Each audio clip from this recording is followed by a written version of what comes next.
Han llamado infinidad de veces a las puertas de nuestras casas. Parece que es gente muy religiosa, que conocen muy bien las Sagradas Escrituras, que llevan una vida intachable y seguro que en el caso de muchos de ellos así es. Pero ¿lo es así en todos? Nos referimos a los testigos de Jehová. Y es que hay casos peculiares que convendría conocer, como el caso de esta familia que encontró a Cristo fuera de los testigos de Jehová. Con 18 años, unos testigos de Jehová llamaron a la puerta de Manuel, un joven criado en una familia desestructurada, a quien le prometieron la próxima venida de un mundo feliz, paradisíaco, sin tristeza ni dolor. Solo tenía que leer la Biblia. Manuel, que había sido bautizado y recibido la comunión, comenzó un camino al margen de la iglesia que le llevó a conocer a su mujer, Francisca. Ella nació en una familia cristiana, formada y devota del rosario. Movido por la curiosidad, su padre acompañó a un amigo a una reunión de los testigos de Jehová.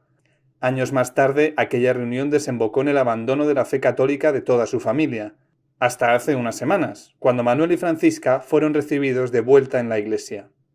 El hecho de que se vaya a predicar de casa en casa no significa que se abran a los demás de la sociedad. Para ellos, los restantes fuera de los testigos de Jehová se consideran mundanos. Entonces deben de evitar todo tipo de contacto, salvo lo necesario, para que de esa manera estén libres de no cometer pecados. La gran mayoría son buena gente. De forma equivocada le han enseñado lo que es la adoración que Dios quiere de cada uno de nosotros. En su día a día, los testigos limitan el contacto con el mundo, la escuela o el trabajo, y a los niños se les recomienda que no tengan actividades extracurriculares o asociación con gente que no es testigo, afirma Paqui. En cuanto al culto, la Biblia se puede decir que se la aprenden prácticamente de memoria. Pero el culto, cuando hay una reunión, el culto se limita muy poco a lo que es la adoración verdadera. Porque realmente lo que se hace en las reuniones no es un culto a Dios, sino más bien una enseñanza para ser un prosélito, ¿no? Manuel recuerda que en un primer momento fue recibido con una afectuosa bienvenida, pero con el tiempo empezó a ver que ese amor se apagaba y los saludos iniciales acababan pareciéndose a una obligación con el paso del tiempo. No entendía el porqué. El amor que al principio se mostraba, ahora eso iba apagándose. Un día tuvieron un problema con un familiar de Francisca. Buscando solventar el problema por todos los medios, llegaron a acudir a los ancianos, que es el equivalente a los sacerdotes de la Iglesia Católica, pero nadie les ayudó. Paqui tuvo que decirle a un anciano que el Espíritu Santo no estaba presente allí. Y la respuesta de esta persona fue que si ella no se creía eso, era su problema.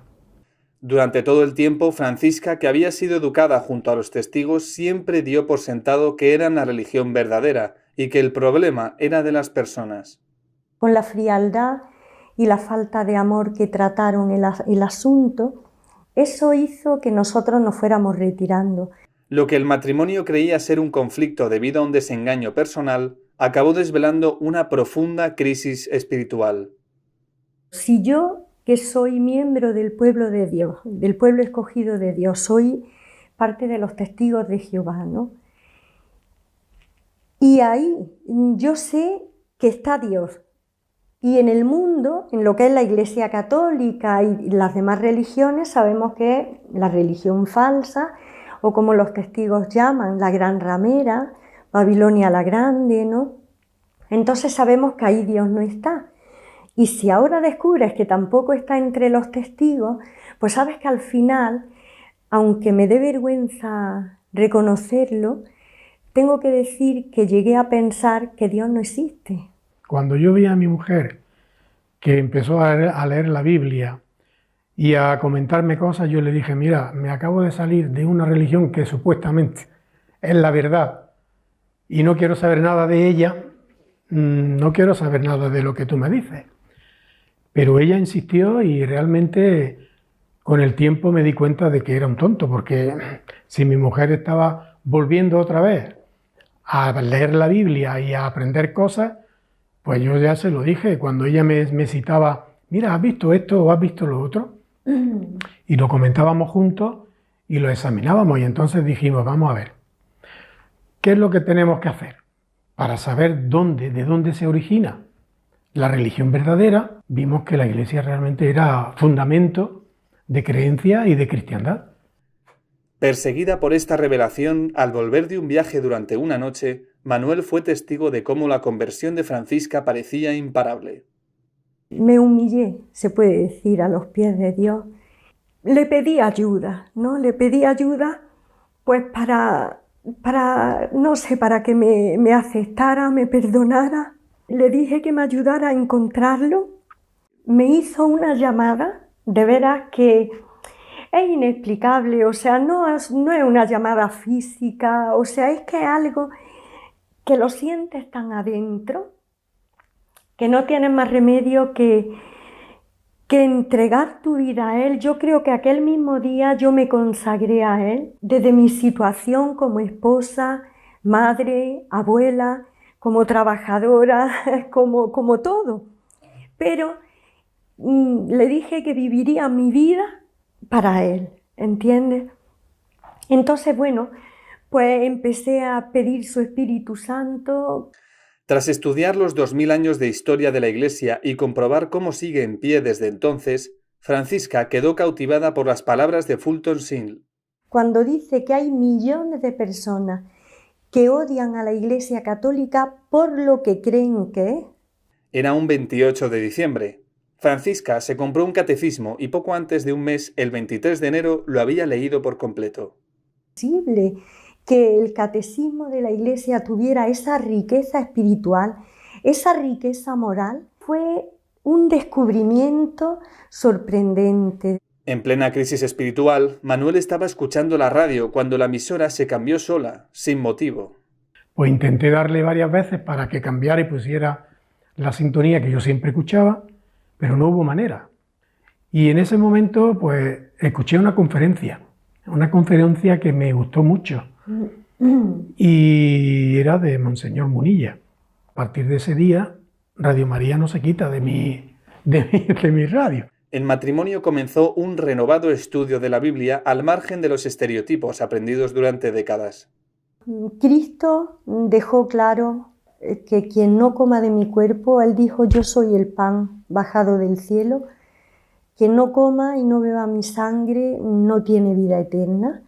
Entonces los testigos de Jehová, ellos dicen que eso es un pacto que Él hizo solamente con un número limitado de personas, ¿no? Cuando en Revelación se habla de 144.000 sellados, ¿no?